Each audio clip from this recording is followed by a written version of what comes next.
During the drought, I had barely enough water reserves to either save my dying corn crop or extinguish a stranger's burning car on the highway. My son's wife shut off the pump, screaming, "The water is for the crop! Let him burn!" I shoved her aside, drained my tank to save the man, and watched my cornfield die. She laughed. "Congratulations, old hag. Now you're a beggar." 3 days later, that stranger changed everything. But I'm getting ahead of myself. Before we continue, comment where you're watching from and subscribe to the channel. We'd love to see how far our stories are reaching. The drought started in April. By July, we hadn't seen rain in 93 days. The corn was 8 feet tall, tasseling, about 3 weeks from harvest, 200 acres. Worth roughly $140,000 if we could keep it alive long enough. We couldn't. Our well had gone dry in June. The backup well, the one my husband drilled in 1987, was producing maybe 20 gallons an hour. Not enough. We'd been hauling water from town in a 2,500-gallon tank mounted on our old flatbed, filling the reserve tank in the barn, rationing every drop. By late July, we had 12,000 gallons left. The corn needed 15,000 to make it to harvest. We were going to lose it. I knew that. Kenneth knew that. But we kept watering anyway, hoping for rain that never came. Amanda, my daughter-in-law, had other ideas. "We should stop," she said at breakfast that Tuesday. "Cut our losses. Let it die." Kenneth looked up from his coffee. "We're 3 weeks out, Amanda. If it rains, it's not going to rain." She was scrolling through her phone. Real estate listings, probably. She worked for a firm in town, spent more time showing houses than helping on the farm. "The forecast shows nothing for the next 2 weeks. We're wasting water on a dead crop." "It's not dead yet," I said quietly. She looked at me like I was a child. "Ruth, you've been farming for 40 years. You know when a crop is past saving. This is past saving. We have enough water for another week, maybe 2 if we're careful. And then what? We have 0 reserves. What if there's a fire? What if—" "There won't be a fire," Kenneth said. "Mom's right. We finish what we started." Amanda's jaw tightened. She didn't like being overruled. She got up, grabbed her purse, left without another word. That was Tuesday. Thursday afternoon, I was in the barn checking the reserve tank when I heard the explosion. It came from the highway half a mile east, a deep boom that rattled the barn windows, then black smoke rising into the cloudless sky. I ran outside. Kenneth was already sprinting toward his truck. "Car accident!" he shouted. "Call 911!" I called. Dispatch said the nearest fire truck was 20 minutes out. The nearest ambulance, 30. I got in the truck with Kenneth. We drove. The car was a silver sedan, upside down in the ditch, fully engulfed. Flames 20 feet high. Black smoke pouring across the highway. The heat was incredible even from 50 yards away. Inside, I could see movement. Someone was alive in there. Kenneth ran toward it. Got within 10 feet and the heat drove him back. "We need water!" he yelled. "Mom, we need—" Amanda's car screeched to a stop behind us. She'd been in town, saw the smoke. "Don't you dare," she said, walking up. "Don't you even think about it." "There's someone in there," Kenneth said. "That's not our problem. Amanda, we have 12,000 gallons left. That's it. That's all we have. You use it here, the corn dies. All of it. $140,000 gone." She looked at me. "You want to throw away everything for some stranger who was probably driving drunk?" I looked at the car. The person inside was pounding on the window, screaming. I couldn't hear it over the fire, but I could see it. "Go get the tank," I told Kenneth. "Mom, go." Amanda stepped in front of me. "I'm the co-owner of this farm. Kenneth and I bought in 3 years ago. I have a say, and I say no. Someone is dying. Someone is always dying. That doesn't make it our responsibility." Kenneth stood there frozen, torn. "Kenneth, go get the tank," I said again. He ran. Amanda's face went red. "You selfish old woman. You're going to destroy us. You're going to destroy everything we've worked for because you can't let go of your bleeding heart." I walked to the truck, started backing it up to position it. Kenneth arrived 5 minutes later with the flatbed and the tank. We hooked up the pump, aimed the hose. Amanda physically tried to shut off the pump. I shoved her aside. Hard. She fell in the dirt. "You'll regret this," she screamed. "You'll regret this for the rest of your miserable life." I opened the valve. 12,000 gallons. It took 11 minutes to empty the tank. The fire fought us for every second, but we got it out. Kenneth pried open the door with a crowbar, pulled the man out. He was unconscious, burned, breathing.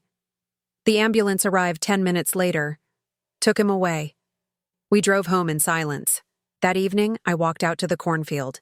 200 acres. 8 feet tall, tassels brown and dry. In 3 days, without water, the stalks would start to wilt. In a week, they'd be dead. 40 years I'd been farming this land. 40 years since my husband and I planted our first crop together. He'd died 6 years ago. Heart attack in the same field I was standing in now.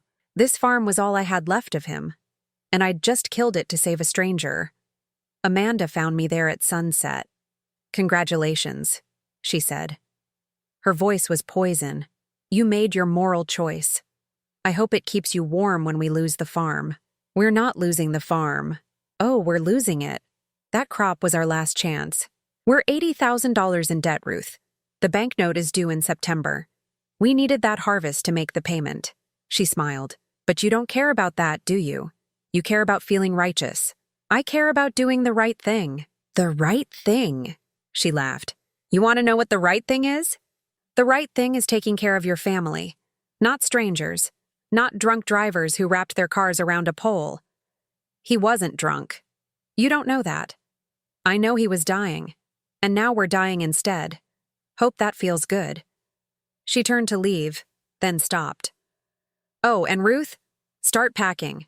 When the bank forecloses, you're out. Kenneth and I already talked to a lawyer. We'll buy the farm at auction.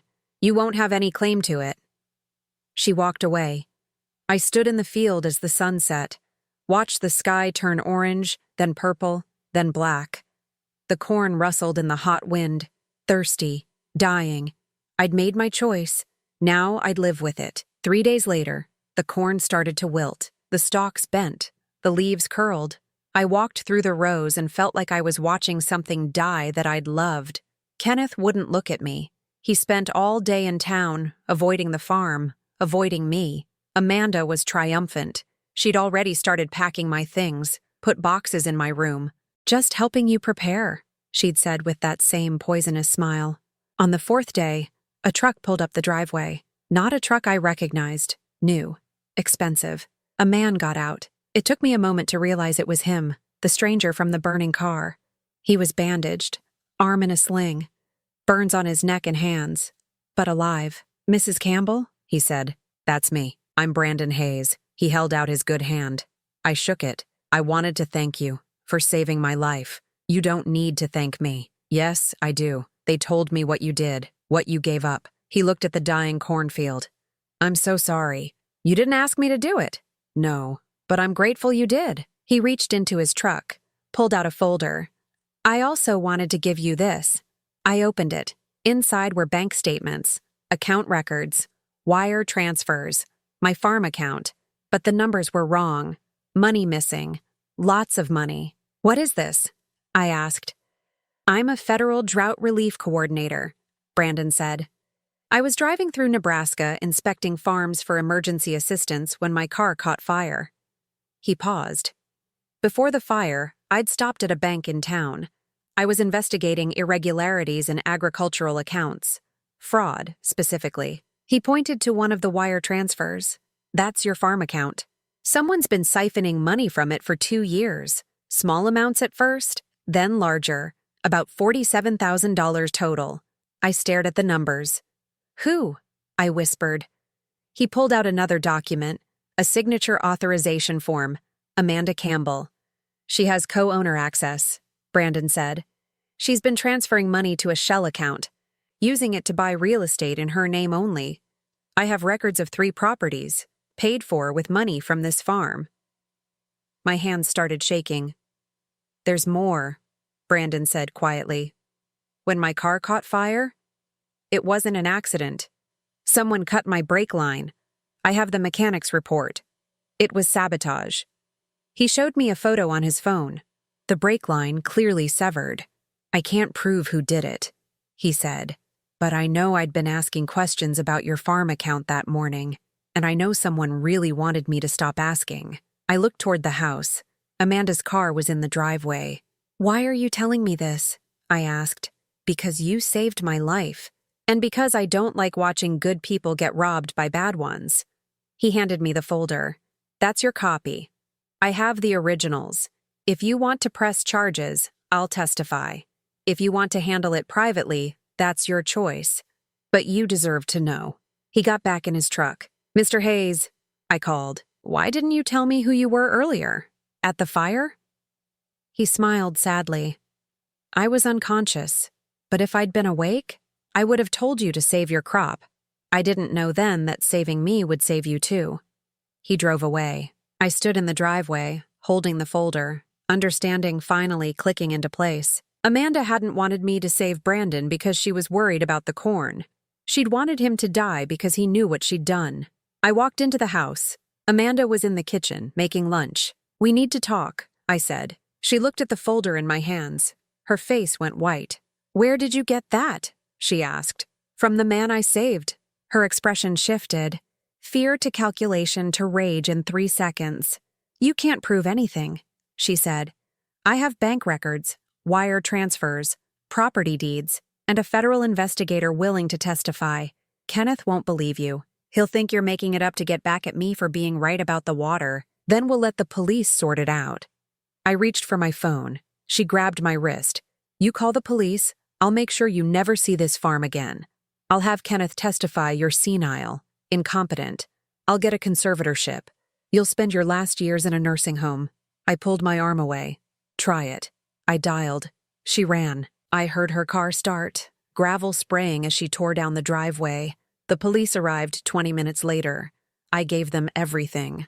The folder, Brandon's contact information, my statement. Kenneth came home an hour later, found me sitting at the kitchen table with 2 deputies. Mom, what's going on? I told him. Everything. He didn't believe me at first, defended her, said there had to be an explanation. Then the deputies showed him the bank records. I watched my son's face as he realized what his wife had done. The betrayal, the theft, the attempted murder. He sat down heavily. Where is she? He asked. Gone, the deputy said. But we'll find her. They did. 6 hours later. Arrested her at the airport trying to board a flight to Mexico. Kenneth and I sat on the porch that night, the corn dying in the field behind us. I'm sorry, he said. I should have believed you. I should have seen what she was. She was good at hiding it. You tried to tell me 100 times. I didn't listen. I didn't respond. What happens now? He asked. Now we see if we can save the farm. How? The corn's dead. We're broke. We owe the bank. We'll figure it out. He looked at me. You should have let him burn. You know that, right? If you'd let him burn, none of this would have happened. We'd still have the water. The crop would be alive. And I'd be a different person. Maybe a richer one. Maybe a worse one. We sat in silence as the stars came out. Somewhere in the distance I thought I heard thunder. But it was probably just my imagination. The rain came that night. Not much. Maybe a 1/4 inch, but enough to wet the ground. Enough to make me hope. By morning, it had stopped. The sky cleared. The heat returned. The corn kept dying. Kenneth moved into the spare bedroom. Couldn't sleep in the room he'd shared with Amanda. Kept staring at the ceiling, he said. Seeing things differently. I knew that feeling. Brandon came back 2 days after Amanda's arrest. Brought a lawyer with him. A woman named Sarah Chen, federal prosecutor. Mrs. Campbell, she said, sitting at my kitchen table. I'm building a case against your daughter-in-law. Wire fraud, embezzlement, attempted murder. I need your cooperation. You have it. Good. Because this is bigger than just your farm. She spread out documents. We've identified 12 other farms in this county alone. Same pattern. Amanda would befriend the owners, gain access to their accounts, siphon money slowly, small amounts that wouldn't trigger alerts. 12 farms? 12 that we know of. Could be more. She's been doing this for at least 5 years, before she married your son. Kenneth, sitting in the corner, made a sound like he'd been punched. How much total? I asked. Approximately $380,000. Most of it converted to real estate holdings in her name, properties she was planning to sell once she forced you out. Forced me out? Sarah looked at Kenneth. He wouldn't meet her eyes. Tell her, Sarah said. Kenneth swallowed hard. Amanda had papers drawn up, a petition for conservatorship. She was going to claim you were mentally incompetent, dementia. She had a doctor lined up to testify, one she'd paid. When? Next month. After the bank foreclosed. She said it would be easier to get the farm at auction if you were declared incompetent. That way you couldn't fight it. I felt cold. She was going to lock me away. Yes, and you knew. I knew she'd talked about it. I didn't know she was serious. I thought, his voice broke, I thought she was just frustrated, with the drought, with the money problems. I didn't know she was stealing from us, I finished. He nodded. Sarah closed her folder. The good news is we have enough evidence to charge her. The bad news is that doesn't solve your immediate problem. You're still facing foreclosure. The stolen money is tied up in legal proceedings. It'll take months, maybe years to recover it. How long do we have? I asked. The banknote is due September 15th. 5 weeks? She paused. How much do you owe? $80,000. And how much can you raise? I thought about it. The dying corn was worthless. We had maybe $12,000 in savings. The equipment was old, not worth much. Maybe $15,000 if we sold everything we don't need. That's not enough. I know. Brandon, who'd been quiet this whole time, leaned forward. There might be a way. We all looked at him. Federal drought relief, he said. Emergency assistance for farmers facing catastrophic loss. I can fast-track your application. It won't cover the full amount, but it might cover enough to keep the bank off your back until we recover the stolen money. How much? Kenneth asked. Maybe $40,000. Possibly $50,000 if we can prove exceptional hardship. That's still not enough, I said. No, but it's a start. Brandon pulled out his phone. I also made some calls. Your story is getting attention. The woman who gave up everything to save a stranger. Local news wants to interview you. I don't want to be on the news. I know. But hear me out. He showed me his phone. A GoFundMe page. Someone in town started this yesterday. Donations for your farm. It's already raised $8,000. I stared at the screen. Names I didn't recognize. People from Nebraska, Kansas, Iowa. Some from farther. $20, $50, $100. I don't want charity, I said. It's not charity. It's people who saw what you did and want to help. Brandon looked at me. You saved my life, Mrs. Campbell. Let other people help save yours. Kenneth spoke up. Mom, we don't have a choice. If we don't make the payment, we lose everything. We might lose it anyway, but at least we'd have tried. I thought about my husband, what he would say. He'd always been proud, didn't like asking for help, but he'd also been practical, did what needed doing. Okay, I said, we'll try. The interview aired that evening. Local NBC affiliate. 5 minutes of me standing in the dying cornfield, talking about the choice I'd made. The reporter asked if I regretted it. No, I said. I'd do it again. Even knowing what it cost you? Even knowing. The segment ended with a link to the GoFundMe. By the next morning, it had raised $40,000. By the end of the week, $97,000. I couldn't believe it. Kenneth and I sat at the kitchen table, watching the number climb on his laptop. We're going to make it, he said. We're actually going to make it. I didn't let myself believe it. Not yet. But then Brandon called. The drought relief came through, he said. $52,000. Combined with the GoFundMe, you have enough to pay the bank and have operating money left over. I sat down, put my head in my hands. Mrs. Campbell, are you okay? I'm fine. I couldn't find words. I know, he said quietly. I know. We paid the bank on September 10th, 5 days early. Kenneth drove to town with a cashier's check for $80,000. Came back grinning. The loan officer looked like he'd seen a ghost, Kenneth said. He'd already started the foreclosure paperwork. That evening, we got a different kind of call. Amanda's lawyer. Mrs. Campbell, my client would like to make a deal. I'm listening. She'll plead guilty to embezzlement. Return all the money she can access. In exchange, you drop the attempted murder charge. No, Mrs. Campbell, she tried to kill a federal employee. That's not my charge to drop. Talk to the prosecutor. The prosecutor will follow your recommendation. Then I recommend she face every charge, all of them. You're making a mistake. This will drag out for years. You'll have to testify, go through trial. It'll cost you time and money. Then it costs me time and money. My client has information about other people who helped her. If you push this to trial, she'll stay silent. But if you deal, she'll cooperate. Who helped her? I can't say unless we have a deal. I thought about it. 12 farms, Sarah had said. Amanda couldn't have done that alone. I'll think about it, I said. I called Sarah Chen. He's bluffing, she said. We already have most of the co-conspirators, but if Amanda cooperates, we can round up the rest faster. Save the other victims time and money. What would the deal look like? She pleads guilty to all charges, testifies against her partners. In exchange, we recommend 15 years instead of 25. She still goes to prison? For a long time. Then do it. Amanda took the deal a week later, pled guilty in federal court, agreed to testify against 3 real estate agents, 2 bank employees, and a lawyer who'd helped her set up the shell companies. Kenneth didn't go to the hearing, couldn't face her. I went. She looked smaller in the orange jumpsuit, older, her hair pulled back. No makeup. Nothing like the polished woman who'd lived in my house. When the judge asked if she understood the charges, she said yes. When he asked if she was pleading guilty, she said yes. When he asked if she had anything to say, she looked at me. I'm sorry, she said.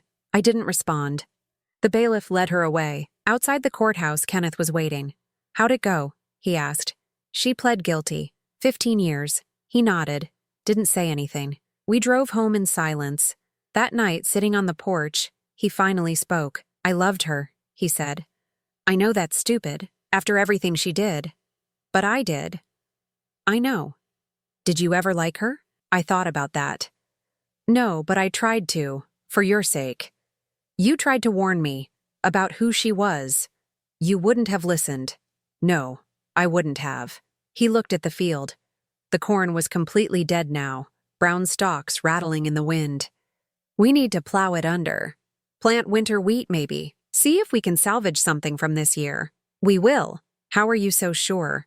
Because we're still here. The farm is still ours. We're broke and exhausted and everything is dead, but we're still here. Is that enough? It's more than Amanda left us. He smiled a little at that. We sat until dark. The stars came out, bright and clear in the drought-dry air. Somewhere in the distance, I heard an engine. Truck coming up the driveway. Brandon. He got out carrying a case of beer and a folder. Figured you could use both, he said. We sat on the porch drinking beer, going through the folder. The other 11 farms, Brandon said. They're all getting restitution. Amanda's properties are being liquidated. The co-conspirators are paying penalties. It'll take time, but everyone's going to be made whole. How much time? 6 months? Maybe a year. The legal system moves slow. Better slow than never. Agreed. He looked at the dead cornfield. I'm sorry about your crop. It was already dying. But you might have saved it, if you'd kept the water. Maybe. Or maybe it would have died anyway and I'd have let a man burn for nothing. He didn't have an answer for that. Kenneth spoke up. What happens to you now? Back to the federal job? For now. But I've been thinking. Brandon took a long drink. This drought isn't over. It's going to get worse before it gets better. Farms need help. Real help. Not just money. Expertise. New wells. Better irrigation. Water conservation. Sounds expensive, I said. It is. But there's funding available. Federal grants. State programs. Most farmers don't know how to access it. He looked at me. I want to help. Make it my focus. Drought relief and recovery. That's good work. It is. And I owe it to you. You saved my life. Least I can do is spend it helping people like you. We drank until the beer was gone and the stars blurred together. Kenneth went inside around midnight, passed out on the couch. Brandon and I sat alone. Can I ask you something? He said. Sure. When you made the choice, the water or the man, how'd you know it was right? I didn't, but you did it anyway. Yeah. Why? I thought about that.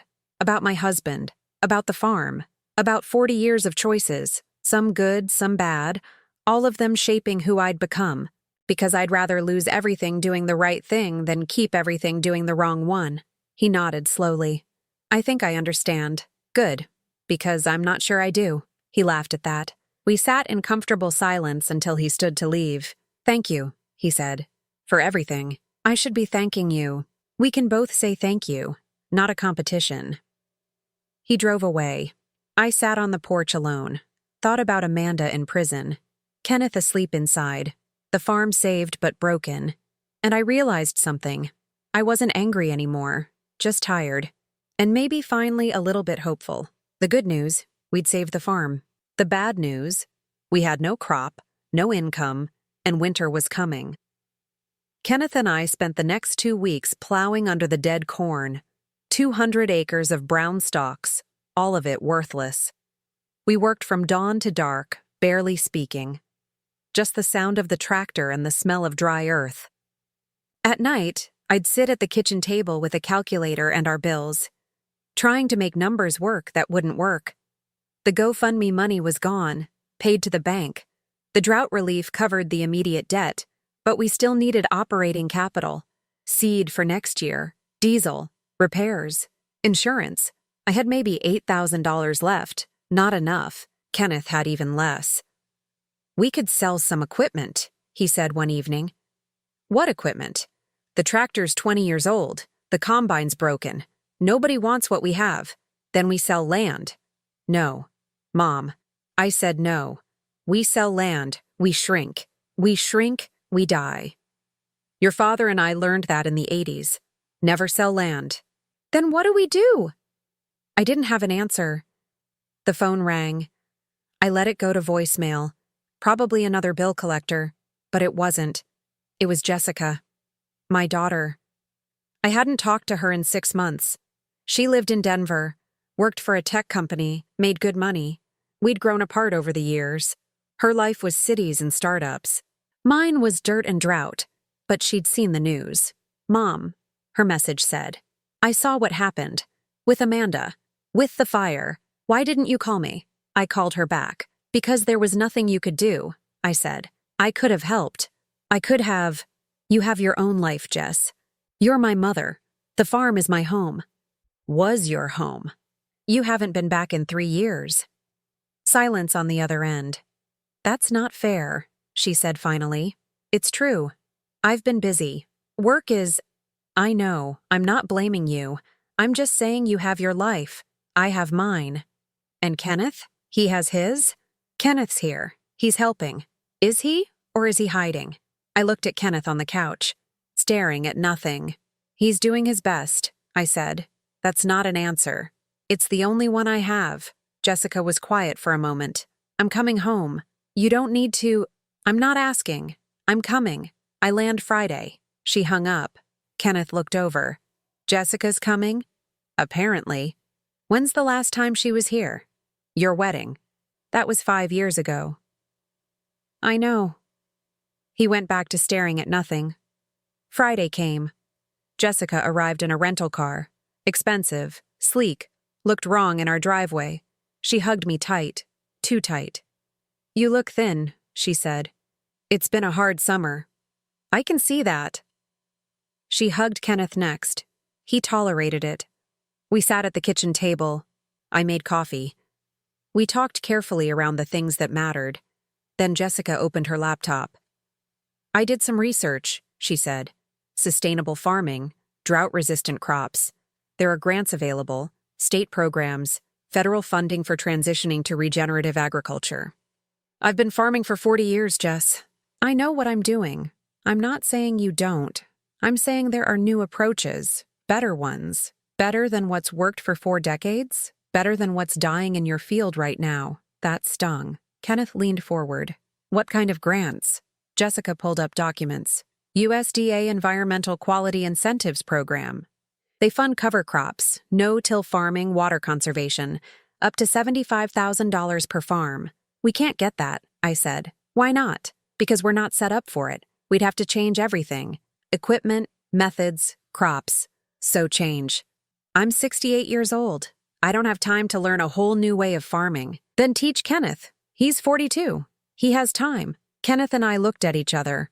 I don't know that stuff, he said. You could learn, Jessica said. There are programs, training, extension services. You wouldn't be alone. And who runs the farm while I'm in training? We hire help. With what money? With the grant money. It covers operational costs too. I shook my head. It's too much risk. Too much change. We barely survived this year. We can't afford to gamble on something new.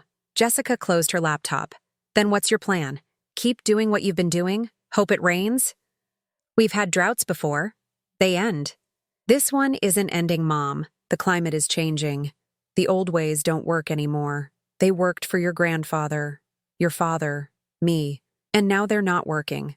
Look around. I looked. At the dead field, the empty barn, the bills stacked on the counter. She was right. I hated that she was right. I'll think about it, I said. That night, I couldn't sleep. Kept thinking about what Jessica said. About change. About risk. I got up, walked out to the field. The corn was half plowed now. Rows of turned earth next to rows of dead stalks. A farm in transition, dying and being reborn. I thought about my husband, what he would do. He'd been a risk taker, tried new things, new seeds, new equipment. Some worked, some didn't, but he never stopped trying. I'd become cautious after he died, scared of losing what we'd built, scared of change. Maybe that was the problem. I heard footsteps. Kenneth couldn't sleep either, he asked. Too much thinking. He stood next to me, looking at the same dead field. Jessica's right, he said. We need to change. I know. But you don't want to. I don't want to fail trying something new more than I'm already failing doing what I know. That's fear talking. Damn right it's fear. I'm terrified. Of losing this place. Of not being able to do this anymore. Of being... I stopped. Old. Irrelevant. He put his arm around me. You saved a man's life. You exposed a fraud ring. You kept this farm alive through the worst drought in 50 years. You're a lot of things, Mom. Irrelevant isn't one of them. I leaned against him. I'm tired, Kenneth. I know. I don't know if I have another fight in me. You don't have to fight. You just have to trust. Trust me. Trust Jessica. Trust that we can figure this out together. I wanted to. God, I wanted to. But trust was hard after everything with Amanda. What if you leave? I asked. What if I hand this over to you and Jessica and you decide the farm isn't worth it? We won't. Amanda left. I'm not Amanda. But you chose her. Over me. Over this farm. You would have let me lose everything because she told you to. He was quiet for a long time. You're right, he said finally. I did.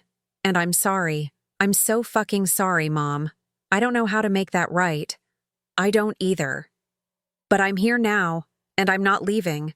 This farm is mine too. I want to save it. Why? So you can sell it later? So I can give it to my kids someday? I looked at him. You don't have kids. Not yet, but I will.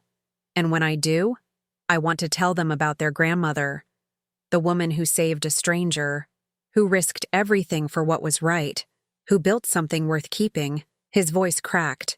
Please don't give up on this. On us. I felt something shift in my chest. Okay, I whispered. Okay? We'll try Jessica's plan. We'll apply for the grants. We'll change. He hugged me. We stood in the dead field, holding each other. And for the first time in months, I felt like maybe we'd survive this. The next morning, Jessica started the grant applications. Pages and pages of forms. Requirements, documentation. Kenneth and I gathered what she needed. Soil samples, water reports, financial records. Brandon came by to help. He knew the federal system, knew which boxes to check, which language to use. You're a shoo-in, he said. Farmers with demonstrated hardship who are willing to transition to sustainable practices. That's exactly what these programs target. How long does it take? I asked. 6 to 8 weeks for approval. Another month for the money to come through. We don't have that long. Then we buy time. He pulled out his phone, made a call. 10 minutes later, he had a local feed store owner on speaker. "Mrs. Campbell," the owner said, "I heard about what you did. For that man. For your farm. I want to help." "I can't afford to buy anything right now," I said. "I'm not selling. I'm extending credit. Whatever you need to make it through winter. You can pay me back when the grant money comes through." I couldn't speak. Kenneth answered for me. "Thank you. Thank you. It's what we do around here. We take care of our own." He hung up. I sat down hard, put my face in my hands. Jessica touched my shoulder. "Mom, I'm okay. I forgot people could be kind. Most people are. You just married Kenneth to the one who wasn't." Kenneth winced. "Thanks, Jess. Too soon?" "Way too soon." We spent the next 2 weeks finishing the applications, submitted everything by early October. Then we waited. And while we waited, we prepared. Plowed the rest of the field, tested the soil. Planned what we'd plant in spring, cover crops, native grasses, things that could survive drought. Brandon became a regular visitor, bringing information, contacts, sometimes just dinner. "You don't have to keep checking on us," I told him one evening. "I know, but I want to." "Why?" "Because you're the first person who taught me that doing the right thing matters more than the cost." That's the expensive lesson. The best ones usually are. Jessica stayed through October, worked remotely from the farm, helped where she could, reconnected with Kenneth. One night, after Kenneth went to bed, she and I sat on the porch. "I'm sorry," she said. "For what?" "For not being here. For the past 3 years. For only coming back when things got bad. You had your own life. That's not an excuse. You're my mother. This is my home. I should have come back. You're here now." "I am, and I'm not leaving." I looked at her. "What?" "My company will let me work remote permanently. I already asked. I want to move back, help with the farm, learn this with Kenneth. You hate farming. I hated being told I couldn't leave. That's different." She looked at the dark field. "This place matters. What you're building here matters. I want to be part of it." I felt tears coming. Tried to stop them. Couldn't. Jessica hugged me while I cried. "We're going to be okay," she said. "All of us. We're going to figure this out." I wanted to believe her, and for the first time, I actually did. The grant came through on November 3rd. $75,000. I stared at the approval letter like it might disappear if I looked away. "It's real," Jessica said, reading over my shoulder. "It's actually real." Kenneth whooped. Actually whooped. First time I'd heard him sound happy in months. We paid off the feed store that afternoon, bought what we needed for winter, hired a consultant to help us transition to regenerative practices. By Thanksgiving, we had a plan. Spring planting, cover crops mixed with native prairie grasses. Summer, drought-resistant sorghum and millet instead of corn. Fall, soil restoration and water conservation infrastructure. It was risky, different, terrifying, but it felt right. Brandon came for Thanksgiving dinner, brought wine and stories about other farms he'd helped. "You're becoming something of a local legend," he told me. "The woman who chose humanity over profit." That's a nice way of saying I'm the woman who killed her corn. No, it's the truth. You made a choice that most people wouldn't, and it's inspiring others. "To do what? Go broke saving strangers?" He laughed. "To remember what matters. I've had 3 farmers call me this month asking about sustainable transitions. All of them mentioned your story." "Great. I'm responsible for a farming revolution." "Maybe you are." Jessica raised her glass. "To Mom. The accidental revolutionary." We drank to that. After dinner, Brandon pulled me aside. "I have something for you," he said. He handed me an envelope. Inside was a check for $47,000. "What is this?" "Restitution, from Amanda's properties. The court liquidated them faster than expected. This is your share." I stared at the number. "This is almost everything she stole." "It is everything, plus interest." I thought this would take a year. Federal prosecutors moved fast, and Amanda cooperated. She gave up everyone involved, made the case easy. I sat down, held the check with shaking hands. "We're whole again," I whispered. "You are." Kenneth came over. saw the check. His face went white. Is that? Money Amanda stole. All of it. It's ours again. He sat next to me, didn't speak, just stared. Jessica joined us. Holy shit. Language, I said automatically. Sorry, holy crap. Kenneth started laughing. Not happy laughing, crying laughing. The kind that happens when you've been holding everything in too long and it finally breaks. Jessica and I joined him. We sat in the kitchen, the three of us, laughing and crying, and Brandon watching like he wasn't sure if we'd lost our minds. You okay? He asked. We're better than okay, I managed. We're saved. That night, after everyone left or went to bed, I walked out to the field again. The plowed earth looked different in the moonlight. Ready, waiting. I thought about the past 6 months, the drought, the fire, Amanda, the choice I'd made, all of it leading here. Ruth? I turned. Brandon had come back. Forgot my jacket, he said, holding it up. Then he saw my face. You all right? I'm thinking. About whether I'd do it again. Make the same choice. Would you? Yes, but I'd be less surprised by the consequences. He smiled. That's wisdom. That's trauma. Sometimes they're the same thing. We stood together looking at the empty field. Can I ask you something? I said. Sure. Why'd you really come back? After I saved you? You didn't have to bring me that evidence. Didn't have to help with the grants. You could have just said thank you and disappeared. He was quiet for a moment. My wife died 3 years ago, he said finally. Cancer. It was fast. 6 months from diagnosis to gone. I'm sorry. Thank you. It was hard. For a long time, I didn't see the point of anything. Work felt meaningless. Life felt meaningless. I was going through the motions. And then you saved me. You gave up everything you had to pull a stranger out of a burning car. You didn't know me. Didn't know if I was worth it. But you did it anyway. He looked at me. That meant something. It reminded me that people can be good. That choices matter. That sacrifice isn't stupid. It's a little stupid. Maybe, but it's also beautiful. We stood in silence. I'm going to stay, he said. In Nebraska. I requested a permanent transfer. Got approved yesterday. Why? Because this is where the work is. Farmers need help. Real help. And I want to be the one giving it. He smiled. Plus, I've gotten attached to a stubborn old woman who makes terrible financial decisions. I shoved him. He laughed. I'm 68, not ancient. Could have fooled me with those knees. My knees are fine. They creaked when you walked over here. That's the cold. Sure it is. We walked back to the house together. At the door, he stopped. Thank you, he said, for everything. I pulled you out of a car. You're the one who saved my farm. We saved each other. Deal. He left. I went inside.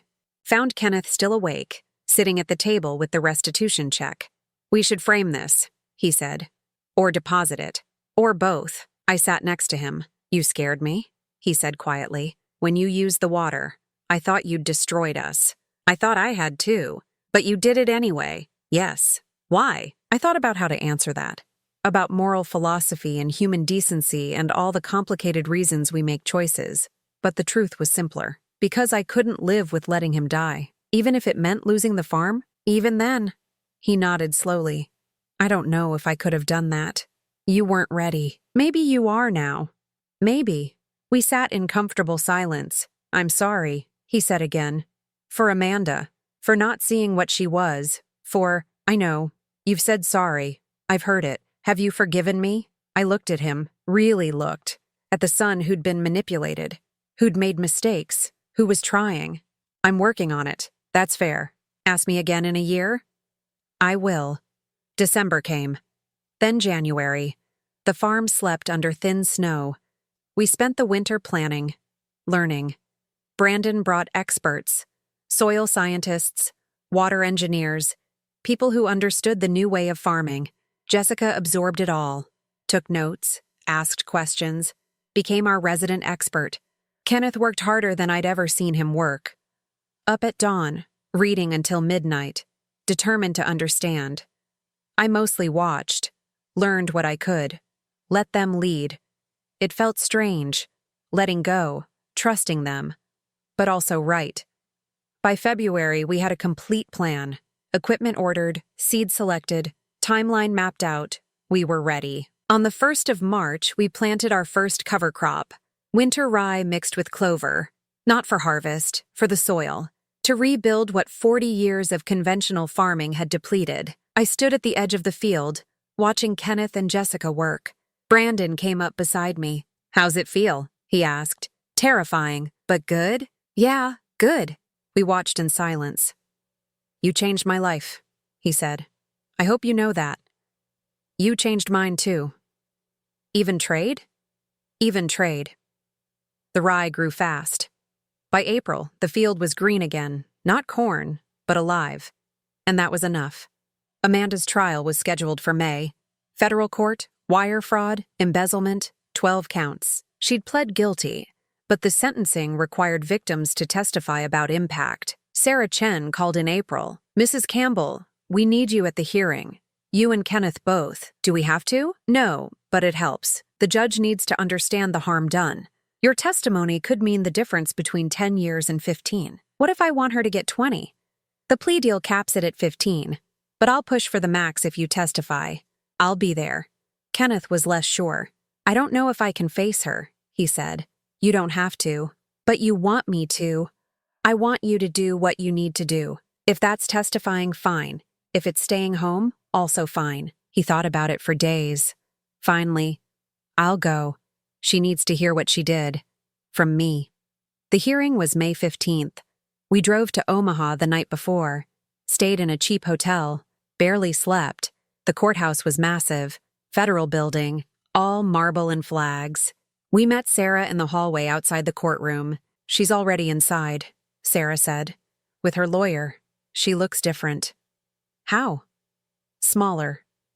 We went in. Sarah was right.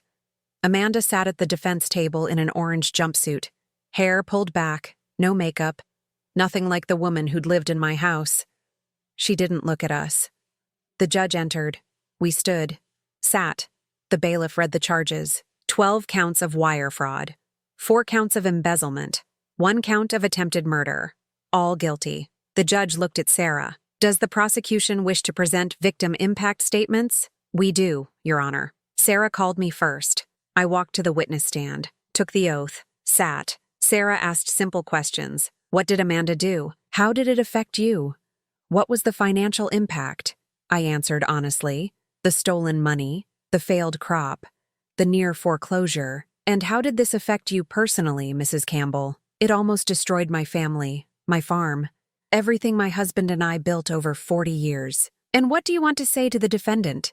I looked at Amanda. She was staring at the table. "Look at me," I said. She didn't. I said, "Look at me." The judge intervened. "Ms. Campbell, you may address the court, but the defendant is not required." "It's fine," Amanda's lawyer said quietly. He whispered to her. She looked up. Her eyes were empty. "You could have just left," I said. "If you didn't want to be on the farm, if you hated it, if you hated us, you could have walked away." "Mrs. Campbell," the judge started, "but instead, you stole. You lied. You manipulated my son. You tried to have me declared incompetent. You tried to kill a federal employee." My voice was shaking. "Why? Why do all that when you could have just left?" She didn't answer. "Because it wasn't enough to leave. You wanted to win. You wanted to take everything and make sure I had nothing. Still nothing. Well, you failed. I have my farm, my family, my life, and you have 15 years in prison." I stood, walked back to my seat. Kenneth was next. He walked slowly to the stand, took the oath. Sarah asked him the same questions. He answered mechanically. Yes, Amanda was his wife. Yes, he'd trusted her. Yes, she'd manipulated him. "And how has this affected you, Mr. Campbell?" He looked at Amanda. "You made me hate myself," he said. She flinched. "You made me choose between you and my mother. You made me sign papers I didn't understand. You made me believe my mother was the problem." His voice cracked. "You made me a stranger to myself. Mr. Campbell, I loved you. I would have done anything for you. And you used that. You weaponized it." He stood. "I hope you rot in there. I hope you spend every day of 15 years thinking about what you destroyed. and I hope it hurts. Mr. Campbell, please sit. I'm done. He walked out of the courtroom. I followed, found him in the hallway, leaning against the wall, shaking. You okay? I asked. No, but I will be. We sat on a bench, waited. 30 minutes later, Sarah came out. The judge gave her the maximum, 15 years, no parole for at least 10. Good, Kenneth said. There's more. Amanda asked to speak. She wanted to address you both. No, I said. She said she's sorry, that she knows it doesn't matter, but she needed to say it. She said sorry before. It didn't mean anything then. It doesn't mean anything now. Sarah nodded. I figured, but I had to ask. We drove home in silence. The farm looked different somehow. Greener. The cover crops were thriving. The soil healing. Jessica met us at the door. How'd it go? 15 years, I said. Good. We went inside, made dinner. Ate without talking. That night, Kenneth came to my room. Can I ask you something? Sure. Do you think I'm a bad person? No. I chose her. Over you, over the farm, over what was right. You made a mistake. That doesn't make you bad. Feels like it does. I sat up. Kenneth, we all make mistakes. The question isn't whether you made them, it's what you do after. And what am I doing after? You're here, you're working, you're trying. That's enough. Is it? For now. He nodded, stood to leave. Kenneth? Yeah? I forgive you. He stopped, turned. Really? Really? You're my son. I love you, and I forgive you. He cried, came over and hugged me. We sat like that for a long time. When he finally pulled away, he looked different, lighter. Thank you, he whispered. You're welcome. He left. I lay in bed, staring at the ceiling, feeling something shift. The anger was gone. The hurt was fading. What was left felt like hope. June came. Summer heat. But not like last year. This year it rained. Not a lot, but enough. The cover crops grew lush. The soil darkened. The farm came alive in a way I hadn't seen in years. Brandon came by with news. I got funding, he said. For a drought assistance nonprofit. I'm making it my full-time job. That's wonderful. It is, and I want you involved. Advisory board. Help me figure out how to reach farmers who need help. I don't know anything about running a nonprofit. You know about surviving. That's more valuable. I thought about it. Okay, I'll help. Good. We walked the field together, the green rows of rye and clover. You did this, he said. You saved your farm. We all did, but you started it by making the right choice even when it cost you everything. It didn't cost everything, just almost everything. He smiled. Important distinction. I think so. July brought more rain. The field thrived. We planted the summer crop. Sorghum and millet. Drought-resistant, sustainable. By August, we had a harvest. Not huge, but good. Enough to pay our bills and have money left over. Kenneth ran the numbers. We're profitable, he said, amazed. For the first time in 3 years, we're actually making money. Jessica grinned. Told you sustainable farming worked. You were right. Don't let it go to your head. Too late. We celebrated with dinner in town, the 4 of us. Me, Kenneth, Jessica, and Brandon. People recognized us. The woman who'd saved the stranger. The farm that survived. Some stopped to say thank you. Some just nodded. It felt strange. Being known, being admired, but also good. On the drive home, Kenneth said, I'm proud of us. Me too, I said. I mean it. We survived. Against everything. We survived. We did. And we're better for it. I looked at him. At Jessica. At the farm passing by the windows. Yeah, I said. We are. Fall came early that year. By September, the sorghum was ready. We harvested 200 acres, sold it for $52,000. Not as much as corn would have been, but enough. More importantly, the soil was healthier. The water usage was down. The farm was sustainable in a way it had never been before. Kenneth and I stood at the edge of the field after the last load went out. We did it, he said. We did. I mean, really did it. Saved the farm, changed everything, started over. Your father would be proud. You think? I know. He smiled, wiped his eyes.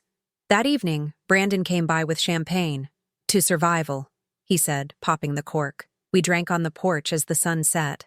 I have news, Brandon said. The nonprofit is officially launched. Campbell Drought Relief Foundation. I nearly spit out my champagne. You named it after me? After your farm. After what you did. It felt right.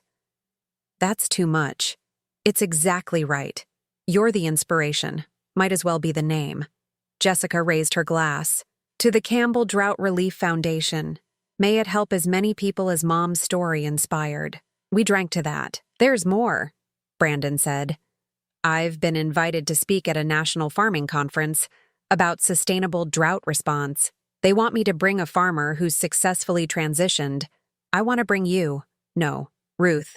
I don't do speeches. I'm a farmer, not a spokesperson. You're both. Whether you like it or not, your story matters.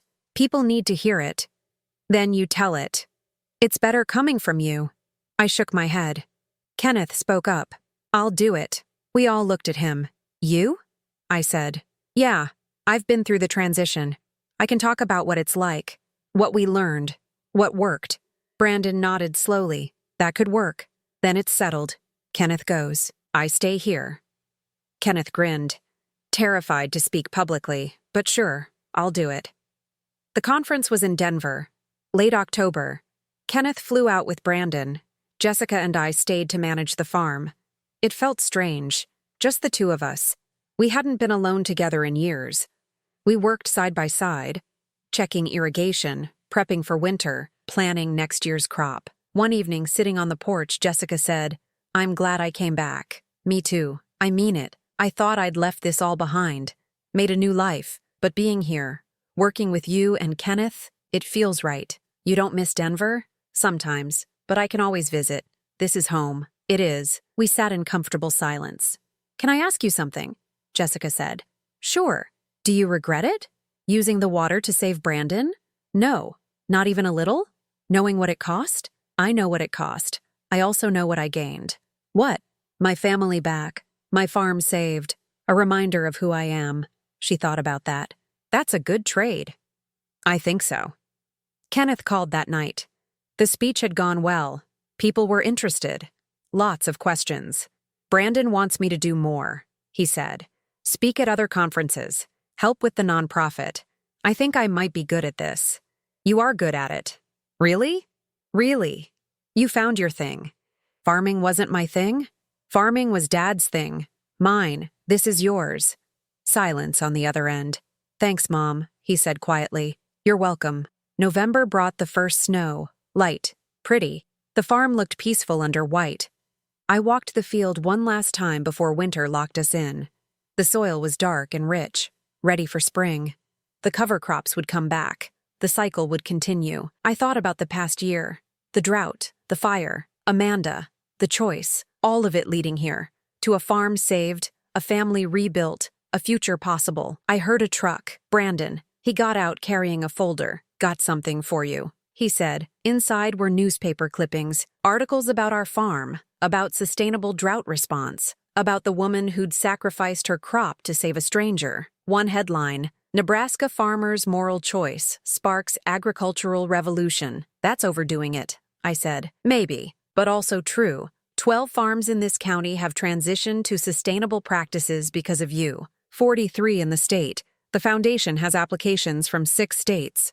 That's not because of me. It started with you. I closed the folder. I just made a choice. The right choice. At the right time. That matters. We walked to the house. Jessica had dinner ready. Pot roast. My husband's recipe. The 3 of us ate together. Talked about the future.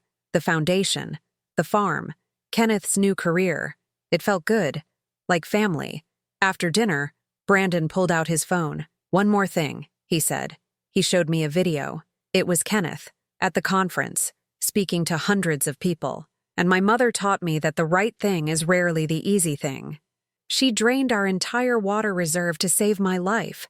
She gave up a $140,000 crop to pull a stranger from a burning car. She risked everything because it was right. The crowd was silent. That choice should have destroyed us. Instead, it saved us. It forced us to change, to find a better way, to build something sustainable. He looked directly at the camera. My mother is the bravest person I know, not because she wasn't scared, but because she was terrified and did the right thing anyway. The crowd erupted in applause. The video ended. I wiped my eyes. "He loves you," Brandon said. "I know. And he's proud of you. I'm proud of him too." December came, Christmas. We decorated the house, invited Brandon, made it a tradition. On Christmas Eve, Jessica gave me a gift. Inside was a framed photo, me standing in the field, the green cover crops behind me, the sky bright and clear. "When did you take this?" I asked. "Last month, when you weren't looking." I stared at it.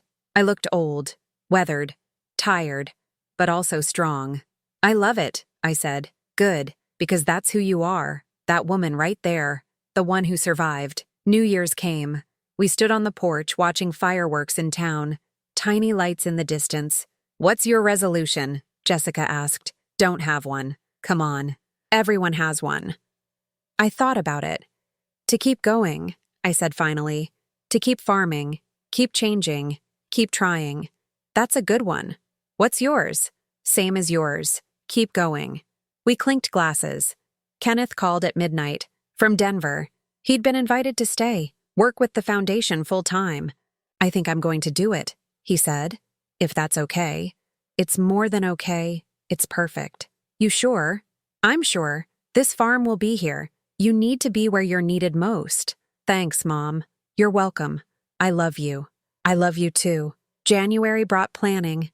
Jessica and I mapped out the spring planting, more cover crops, more sorghum, maybe some trial plots of native prairie grasses.